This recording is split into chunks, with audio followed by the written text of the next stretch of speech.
Hello, ladies and gentlemen, and welcome to this new episode. I'm thrilled to be here today with Leah Goldman.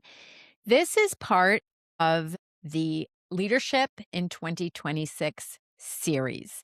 I'm interviewing several different people coming from different backgrounds. And so today I've welcomed Leah. I'm really excited about our conversation. She is the founder of the Intuition Strategist. It is an advisory firm helping ambitious leaders and organizations integrate intuition, which is one of my favorite topics, and strategy to achieve aligned success. She is the creator of Intuition Strategy and teaches leaders to trust their gut to make faster, more confident decisions that lead to transformative results. She is a globally recognized authority on integrating invisible data, which is unspoken signals that algorithms can't measure, like experience, conflict, trust, and all of those interpersonal dynamics, which is also part of my favorite topics to discuss. She integrates that into leadership and strategy. She helps visionary executives use innovative tools like corporate tarot cards. She is the founder. We're going to talk about that a little bit today. And to help turn their human AI, which is actionable intuition, into a competitive advantage. Her work reframes intuition as the most powerful form of intelligence for navigating a volatile, uncertain, complex, and ambiguous world, which is exactly what is going on right now. So, Leah, welcome. I am so happy to have you here. Thank you, Karen. It's a pleasure to be here. I'm very excited for our conversation today. Yes. So Leah and I met recently and we really connected because there's a lot of things that she and I were on the same wavelength. We'll just put it like that on a lot of leadership topics. And so I wanted her here today to share her opinion. And so tell us a little bit, first of all, in 2026, so we're recording this in April. What are you seeing with the clients that you have? In their struggles? Like, what are some of the key topics that you see are trending in 2026? Yes, great question. And a great place to start. You hit on the biggest one when you read my intro, which is this concept of VUCA. Uh, that stands for volatility, uncertainty, complexity, and ambiguity. VUCA. And this is really the root of a lot of the work that I do because it is becoming ever more apparent to everybody in the world how VUCA our environment really is. And this is a concept that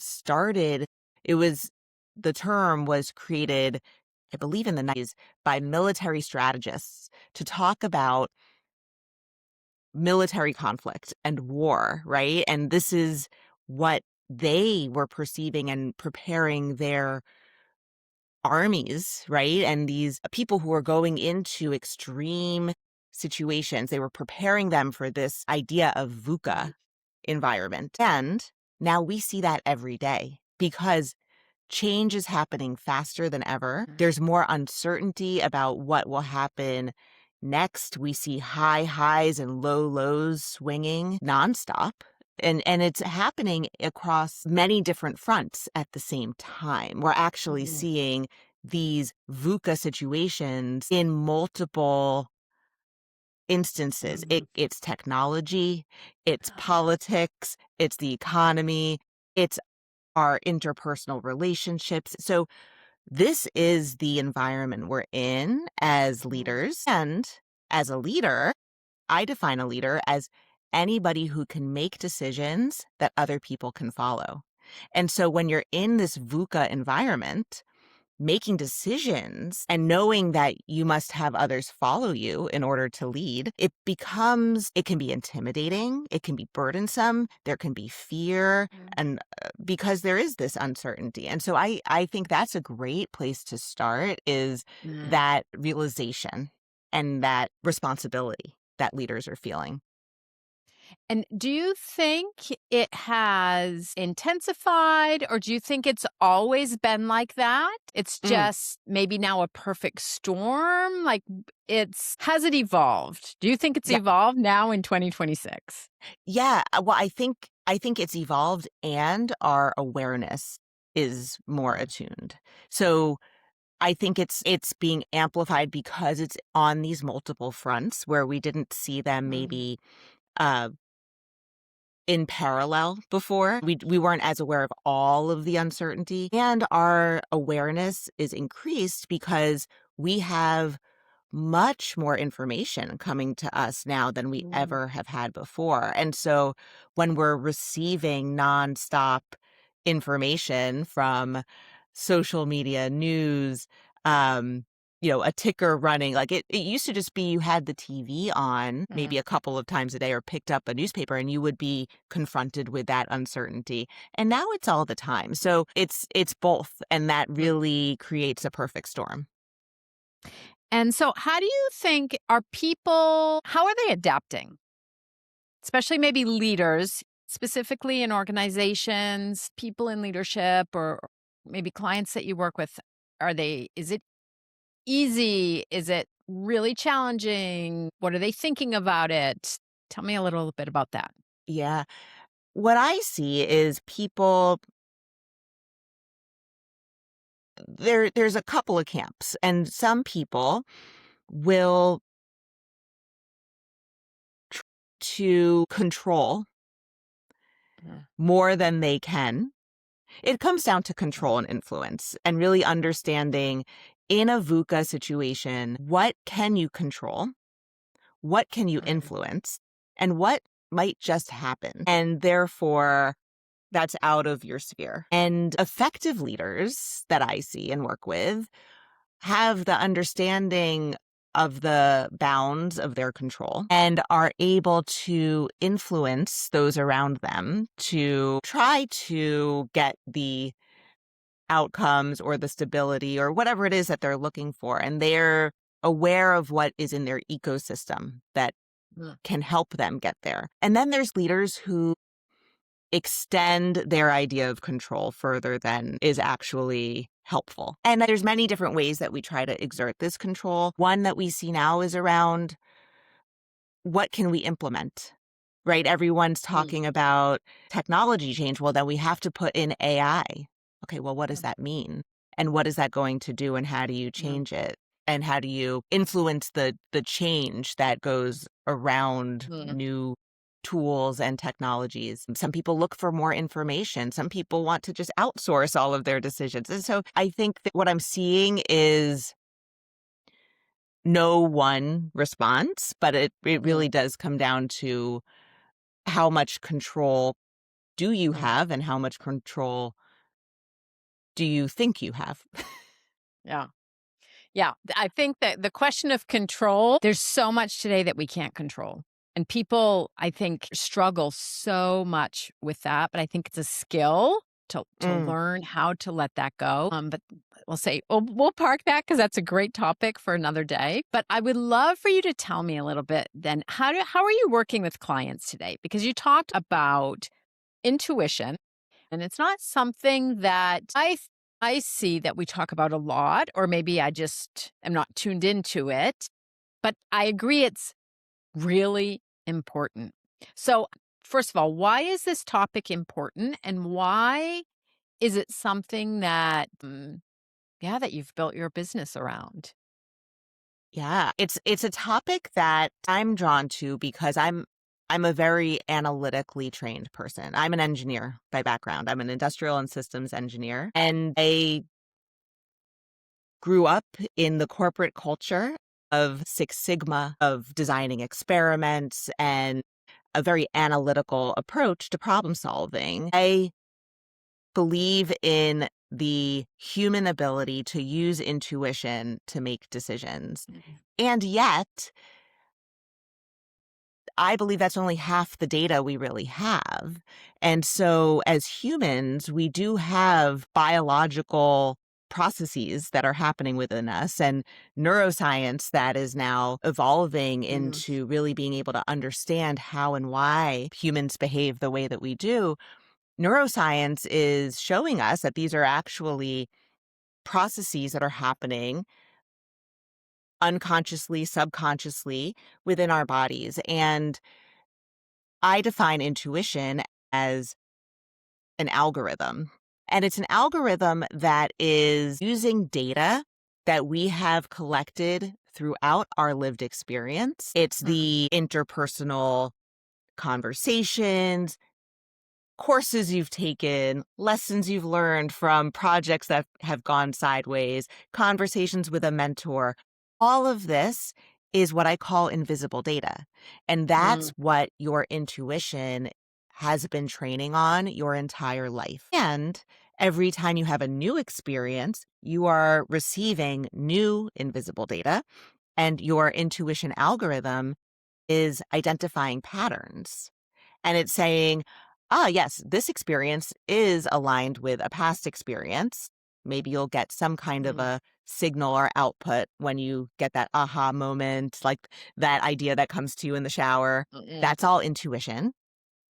Maybe it finds that there's a mismatch and what's happening now is not aligned with past experience. And you get that feeling in the pit of your stomach that something's not right, or, the sensation where your shoulders get really tight in a meeting because, something feels off. That's output of your mhm, algorithm, of your intuition algorithm. And so your intuition is always working.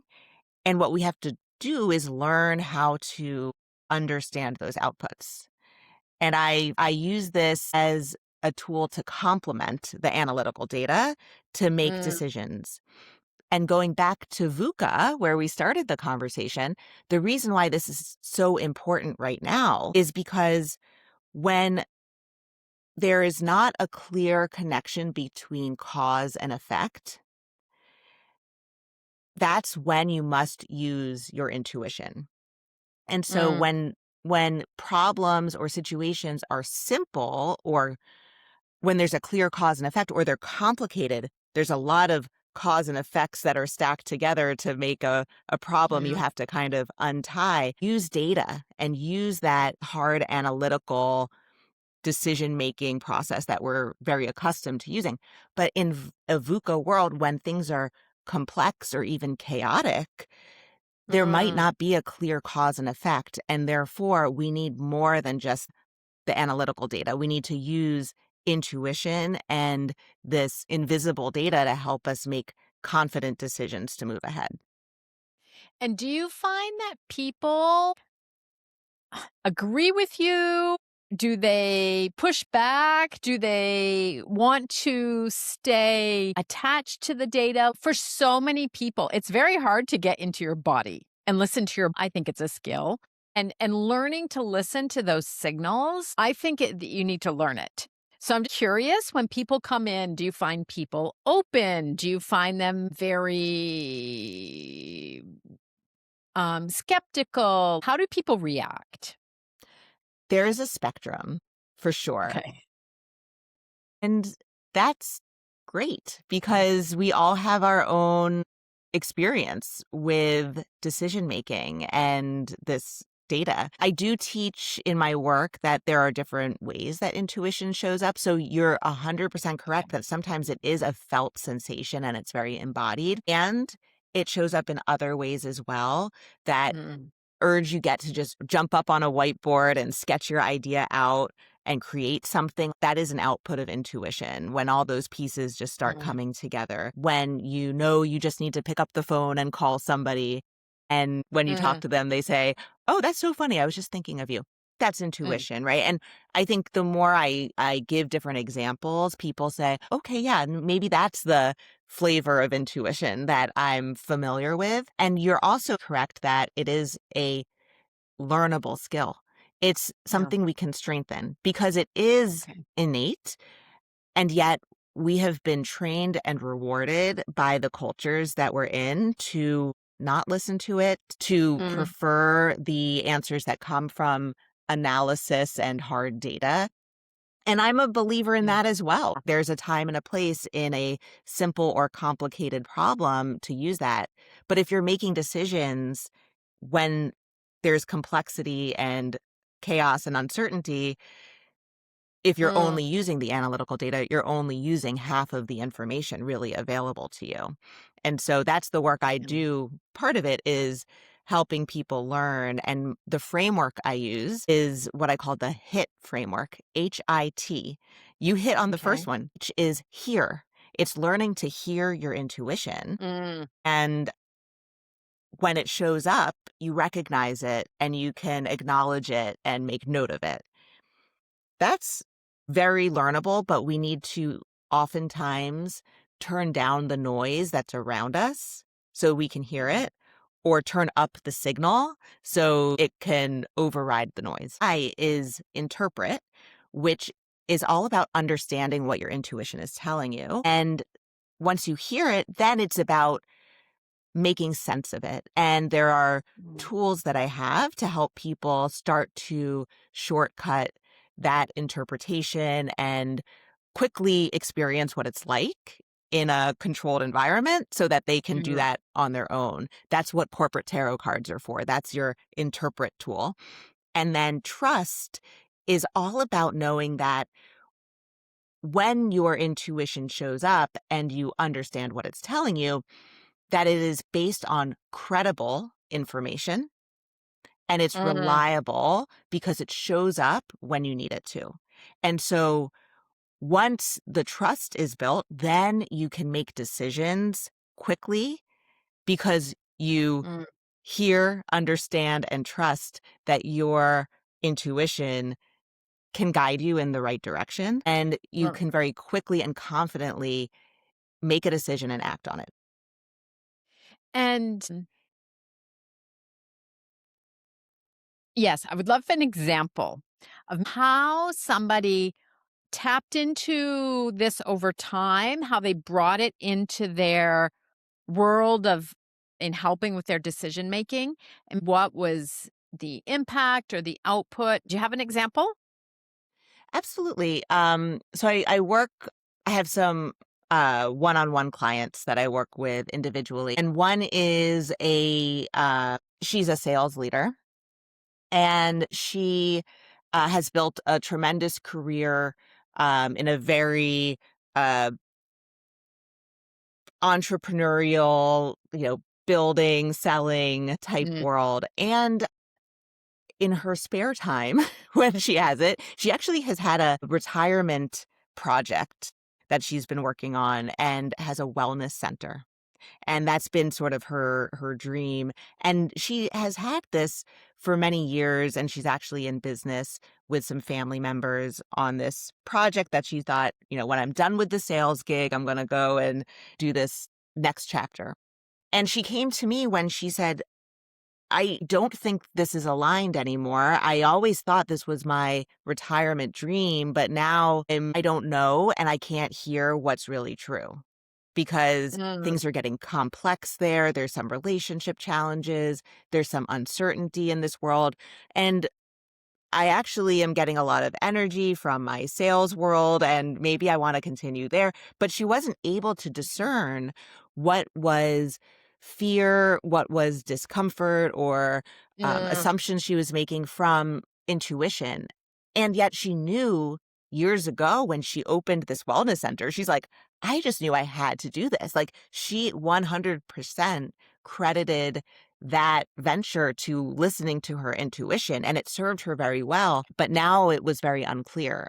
And so the mm. work we've done, her intention was come in and make a decision about what should Okay. she do about this business that she always thought she wanted to move into, or this business she's currently in and thought Mm, she would one day leave. And so she wanted to make a decision about where to focus her attention and her leadership. And the work has been about turning down noise for her mm, because she found, and many of my clients find, that the world is so busy. We have mm, obligations. She has family and friends and, clients, and, it's nonstop.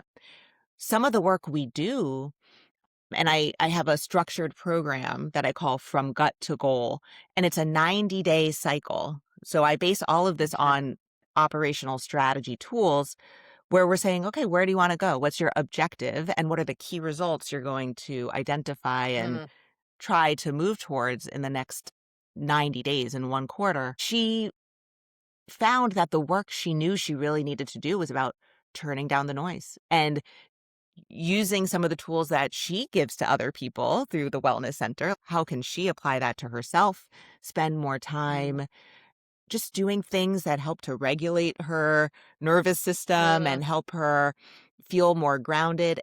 And once she did that, she was able to then say, okay, I can understand where the noise is coming from. I mm, am now more able to hear what's true for me. She made some big decisions to actually extract herself from the wellness center and move back into focusing on sales, but in areas that were new and exciting and mm, entrepreneurial for her. And she's super energized by that because mm. it was quite counter to what she thought going in. She's like, I think I'm going to have to restructure this thing and get back in. And she's like, you know what? Okay. That's not aligned right now. And it doesn't Okay. mean it's not ever, but right now she Mm, knows very clearly what she needs to do. mm. No, and I can see that in this world of VUCA, just how I would assume, just also because I see it too, people are so lost and so overwhelmed and there's sensory overload and just learning now to like who do you listen to? Who can you trust? What I can understand that people too filter that out and learn to listen to themselves so I can relate. And so you mentioned your corporate tarot cards. I think that so just putting this out there that I'm also starting since the beginning of the year to experiment and learn about tarot simply as a personal development tool and it has been an absolutely fascinating couple months for me just personally. So I would love to hear a little bit just how you got into tarot and how you use it specifically, how you've adapted it to what you do and how you use it with your clients. Yeah, absolutely. I'm thrilled for you, Karen, that you're like entering this phase because it's really, there's a lot of depth and there's so many different ways Yeah. to use it. So it's really a fascinating tool and practice. I got into it much like you. Like I was just sort of curious and had Mm, always known about it, but never really dove into it or learned too deeply. Like it was just kind of out there as a thing that exists. And then I got a deck and I started reading for myself and for my friends and my family and reading books about it. And I found it a very effective storytelling tool to help mm, to explain a question mm, because tarot traditionally is read by using a spread, and that's the way that you lay out the cards. And the spread typically addresses a situation or asks a question, and the placement of each card represents a different question or perspective. And so it really creates a really interesting and integrated story that you can share mm, with somebody and they can react to it. Some things they will say, yes, I totally get it. And I know exactly what you're talking about and who you're referring to. And then sometimes people say, I have no idea what you're talking about. This is not even relevant to me. And that is your intuition making those pattern mm, connections. And so I was practicing with friends and family. I had been working in corporate and had a job that I was pretty happy with for a long time. And then there was a lot of change happening. I made some really big decisions to leave that job. And it happened to be in the springtime. And I had planned my first summer vacation for, a full month to be able to actually go somewhere and disconnect. Went to my favorite beach town. And I, for fun, just decided to set up a towel on the dock at sunset when everybody gets together and is in this, beautiful beach town having a glass of wine. Kids are selling their seashells and friendship bracelets, and I lay out my towel and say, I'm going to sell tarot readings for $5 for 3 cards. And I made a ton of ice cream money because everybody who would come by me and just say, "Yeah, sure, I'll ask a question." They would ask me a question. Sometimes it was personal, sometimes it was professional or business related, which is what really piqued my curiosity. And I would tell them a story, and I was there long enough that I could follow up with them and say, "How'd it go? What'd you do? What are you thinking?" Mhm. And they would share with me, "Wow, what you told me was right. What you said I should do, that's what I did, and I feel great about it." And I would say to them, "I did not tell you what to do. I told you a story, and you made a decision because you Right. knew what was aligned, and now you feel really good about that decision, and that's fantastic." And I thought to myself, "Wow, when somebody's asking me about their promotion conversation with their boss, or should they do this business deal, Mm, or should I take this different role?" These were all questions that were coming to me, and I thought, well, this is very helpful, and there is no tool that I've seen in my experience that helps people mm, come to answers this way. So maybe I need mm. to make corporate tarot cards. Jokingly. Like, I would say this to people and they would laugh at me. And I was like, well, the fact that you're laughing and that this doesn't exist is actually great feedback because I think Mm, I might need to do it. And at the time, I mm, thought I was writing a book. So I was reading all of these different leadership books and just, I've always been very curious about decision making. And so I was doing a lot of research around that and started to organize my thoughts on note cards, would lay them out in the fall when I returned from vacation, and I thought I was creating chapters and the themes of the book. And when I took a step back and I could see all these note cards, I realized, oh, yeah, actually, these are corporate tarot cards. And mm. that's what that turned into. They're words, they're not images or pictures. Like traditional tarot is very Okay. oftentimes beautiful illustrations, but they mirror the traditional tarot deck Mm, where they have what I call strategy cards are like the major arcana, mm, tactical cards are the minor, and then there are the four suits. But it's all in a mm, language that we use in business and leadership so that you can mm. have these conversations in a different context. Okay. And so how do people react? Are they open to it? Are they curious? Has anybody rejected it? Do you bring it up front? Yeah.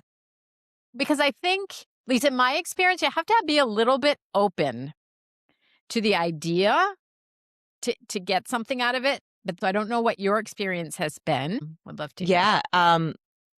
So the cognitive dissonance is doing a lot of the work there where people it's a great icebreaker. I created Okay. corporate tarot cards. People are like, "Huh, tell me more." Because, Okay. this is not a thing that has ever existed. And those Mm, words don't seem to go together. So usually mm, people are curious even if they don't have direct experience with tarot. They're like, "Oh, I've heard of it okay. past me. This is a thing I know is out there and I'm maybe intrigued by it, so tell me more." And then, there are a lot of biases and beliefs that some people have about this tool, and that's okay. I think the tool itself is powerful. I'm considering some slight rebranding and not even Mm, like a change, just offer an alternate version that may not have that language because the tool is extremely effective and powerful. And I don't mm, want the language to be a barrier to people being able to use okay. it. And so I take that as feedback too, that the tool itself is the same. It just Mm, might show up in a different package to be able to reach more people. But it is fun. And that's, I mm, think, what's also very appealing when I work mm, with corporate teams is that strategy typically can feel dry and boring and like, okay, we need to like button up and sit down and do our strategy work. But strategy can be fun and it can be refreshing and energizing too. And mm. that's the lens that I bring to it. Okay. So coming back to VUCA, is there an example of something that the corporate tarot cards gave a little bit of enlightenment, different perspective, asked a question that they hadn't, or an angle people hadn't thought of. Can you just give us one example of how somebody went, now I can see that with the relationship with my colleague Mm. or with the decision that I needed to make? Um, do you have an It's example in mind? Yeah, maybe it's helpful to explain how I use them to illustrate the context, and then I'll tell you some of the experiences. So, as I mentioned with traditional tarot and the spreads, which is how you ask the questions, strategy is all about asking good questions. And Mm. so, what I've created in a deck of corporate tarot cards, I have them right here. So, I know if you're listening to this, you can't see me, but it helps to have the People can go watch on my YouTube channel, and they perfect. can see it. Excellent. So if you're watching me and if you're listening to me, you can use your imagination. But inside of a deck of corporate tarot cards, there are five what I call strategy spreads. And these are ways that Mm, we lay out cards, and they're built on strategic decision making tools and frameworks. So I mm, use actual frameworks from strategy to say, here's one I just picked randomly. This one is called Chart Your Course. So, as an example, a client of mine may come and say, I'm in a situation where things are uncertain or there's a lot of complexity. Maybe we need to make our numbers. We're in an OPEX crunch. How am I going to get there? Great. Let's use the tool. So let's chart your course. How are you going to navigate this situation? mm, This card tells us there's three cards that you're going to lay out. The first one will describe your situation. The second one will be a mhm, complication. And the third one will be an action. And so we shuffle the deck. We pick out three cards at random. And then we tell the story. We read mm, the cards, and literally, because the cards have words on them, I just picked one off the top. This one says ability. And so you can say, as this example, mm, situation, where you are, ability, capacity to do. Well, now my client can think about, well, what am I able to do? What is this current situation? And what is mm, my capacity? What is my ability? And this provides a really clear frame to be able to look mm, at a very complicated situation and say, okay, all this stuff's happening. I've got pressure. The CFO's breathing down my neck. We have this big product to launch, etc. What is in my ability? mm. And reflect there, right? Start there. And then you pull the next card and the next. And through this Okay. conversation, we're able to say, great, you know what to do, right? The last card is action. So what's the action you can take?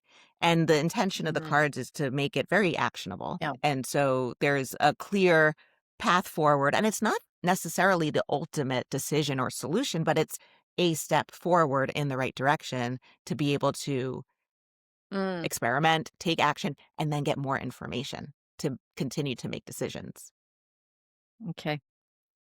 I love it, especially where situations sometimes we feel like we're beating our head against the wall. We feel like we've exhausted all of the solutions or we have all the data. So I think it's a really creative way to problem solve. So thank you for You're sharing welcome. that. So, two questions. One, is there anything that we haven't touched upon today that you would like to mention, talk about that's important to you?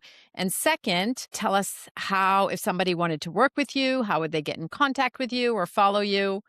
Absolutely. I'd say one thing that we haven't touched on because we've had a very individual leader focused conversation is the power of intuition in teams. And this is something Mhm. that I love doing work in, which is how do you surface the collective intuition on your team to be able to Mm, make really good decisions and have people understand their role in a mission and really take accountability for results. And so I do a lot of workshops with leadership teams in this space, and I think it's overlooked. We think often about our own intuition and how am I making a decision, and the power comes when you Mm. provide the structure, the scaffolding, the permission to allow your teams to make decisions Wow. that way as well. Ok. All right. So, how can we contact you? How can we reach you? How can we follow you? Tell us all the Yes. things. So you can find me on the internet at intuitionstrategist.com. I offer a free 15-minute diagnostic call if you're curious about your intuition and how to use it in Uh, strategy with yourself and your team. I call it a clarity blueprint. And okay. so I invite all of your listeners to go to Clarity Blueprint with Leah, Leah.com, and you can learn more about that. And you can listen to me on my podcast, The Intuition Strategist, and Substack. So you can find all of that on my website. And if you're curious about the cards, I do corporate tarot card readings on my podcast. So Mm. you can get a little taste of what that's about. And I do pull cards on my LinkedIn and fun things like that. So you can find all of those links on the website. And I'd love to hear how you're using your intuition. If we do connect, I'd love to learn more. Okay. Great. Thank you. Such a fun conversation. And honestly, it's also one of the reasons I reached out to you that I was really interested because it's a real point of difference and it's creative and it's fun. And I think it gets people thinking differently. Thank you for being here. You're so welcome. Thank you, Karen, for having me. And let's make business fun. Yes. And I'll put all of the links in the show notes. Thanks, Leah. Thank you.